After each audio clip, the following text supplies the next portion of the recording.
नमस्कार बच्चों, मैं संगीता साहू फिर से आपका हिंदी ऑनलाइन क्लास में स्वागत करती हूँ। बच्चों, आज हम हिंदी में पाठ 5 पढ़ेंगे। पाठ 5 का नाम है जमीन कैसे बनी।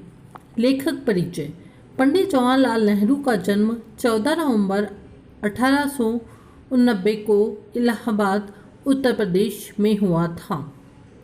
जवाहरलाल नेहरू भारत के स्वतंत्रता संघर्ष के प्रमुख नेताओं में थे। 15 अगस्त 1947 को आज़ादी प्राप्त होने के बाद वे भारत के प्रधानमंत्री बने तथा जीवन पर्यंत इस पद पर बने रहे। पाठ परिचय। इस पत्र में नेहरू जी ने अपनी पुत्री इंदिरा को यह समझाया कि यह पृथ्वी किस प्रकार सूर्य से अलग हुई और ठंडी होकर रहने लायक हुई। ठीक है बच्चों, अब हम पाठ स्टार्ट करते हैं। तुम जानती हो कि जमीन सूरज के चारों तरफ घूमती है और चांद जमीन के चारों तरफ घूमता है। शायद तुम्हें यह भी याद है कि ऐसे और भी कई गोले हैं जो जमीन की तरह सूरज की परिक्रमा करते हैं। ये सब हमारी ज़मीन को मिलाकर सूरज के ग्रह कहलाते हैं। चाँद ज़मीन का उपग्रह कहलाता है, इसलिए कि वह ज़मीन के ही आसपास रहता है। दूसरे ग्रहों के भी अपने अपने उपग्रह हैं। सूरज, उसके ग्रह और ग्रहों के उपग्रह मिलकर मानो एक सुखी परिवार बन जाता है। इस परिवार को सौर जगत कहते हैं। सौर का अर्थ है सूरज का। सूरज की सब ग्रहों और उपग्रहों का बाबा है, इसलिए इस परिवार को सौर जगत कहा जाता है। रात को तुम आसमान में हजारों तारे देखती हो। इनमें से थोड़े से ही ऐसे ग्रह हैं और बाकी तारे हैं। क्या तुम बता सकती हो कि ग्रह और तारे में क्या फ़र्क है? ग्रह हमारी ज़मीन की तरह तारों के बहुत छोटे होते हैं। ग्रह हमारी ज़मीन की तरह तारों से बहुत छोटे होते हैं, लेकिन आसमान में वे बड़े नज़र आते हैं क्योंकि ज़मीन से उनका फासला कम है।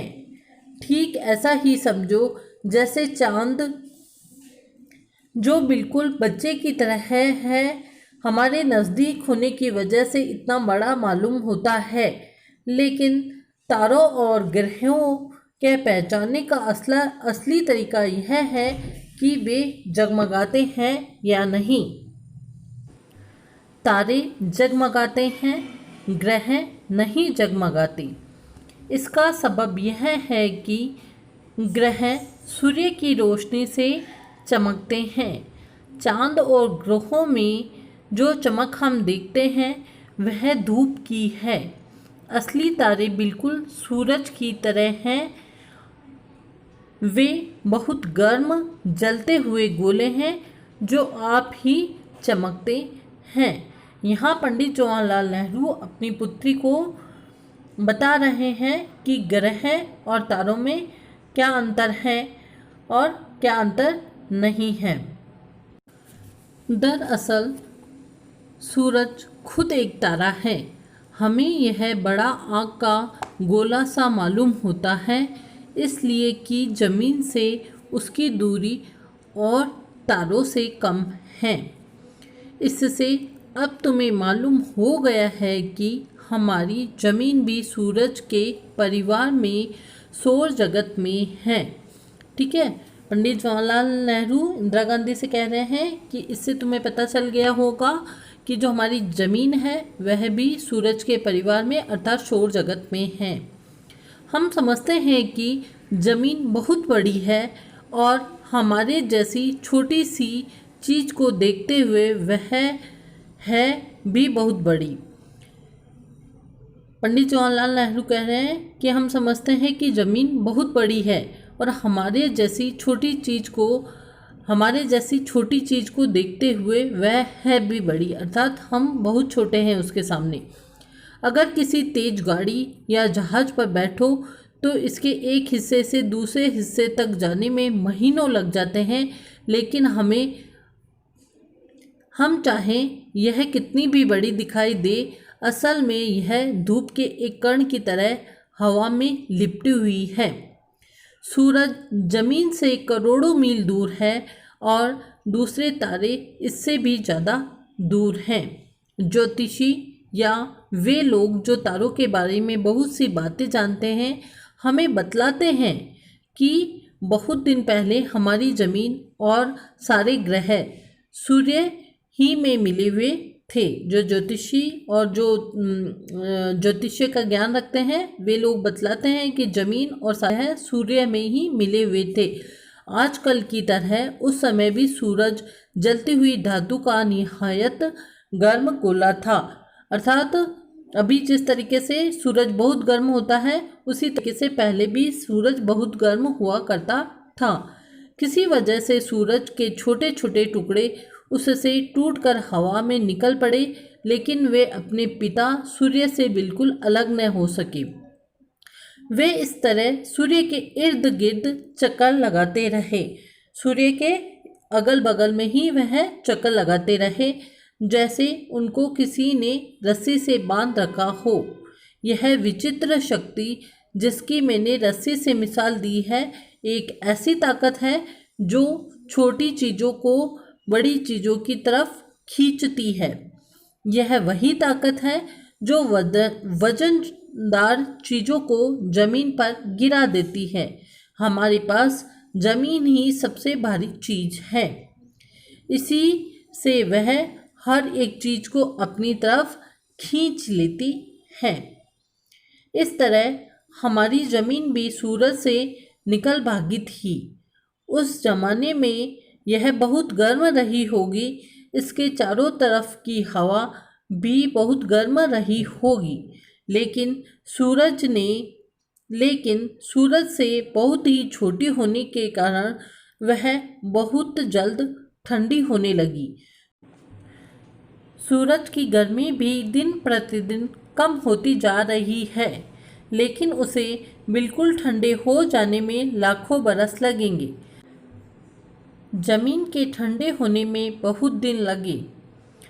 जब यह गर्म थी तब इस पर कोई जानदार चीज़ जैसे आदमी, जानवर, पौधा या पेड़ न रह सकते थे।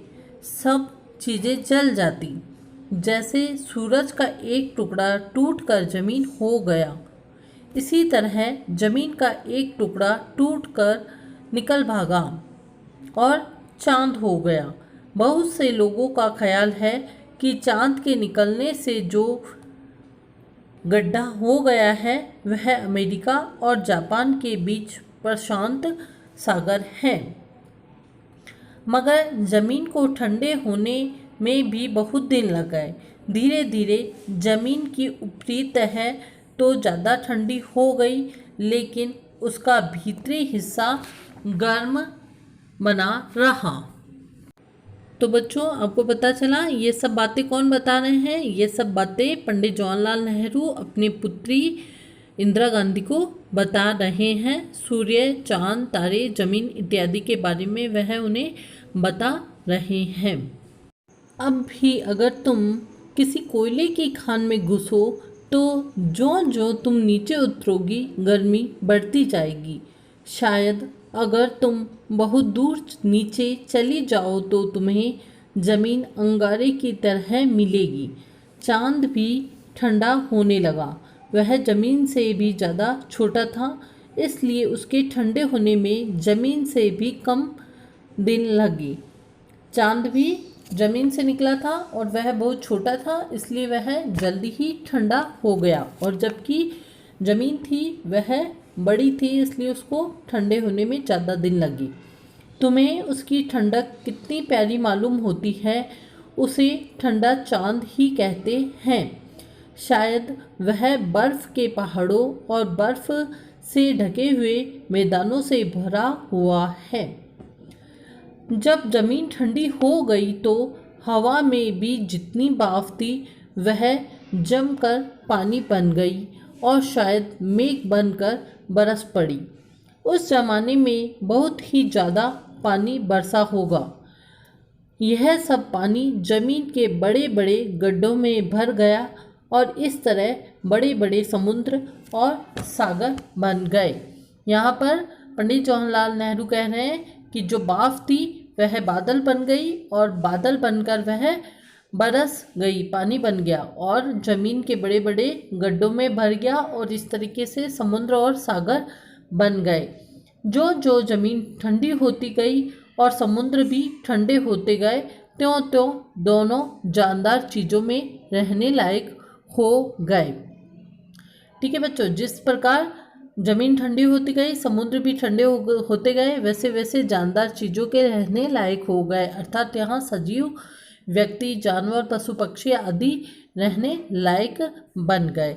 इस प्रकार यह हमारा पार्ट कंप्लीट हुआ, ज़मीन कैसे बनी। आप एक बार फिर से इसका अध्ययन जरूर करना।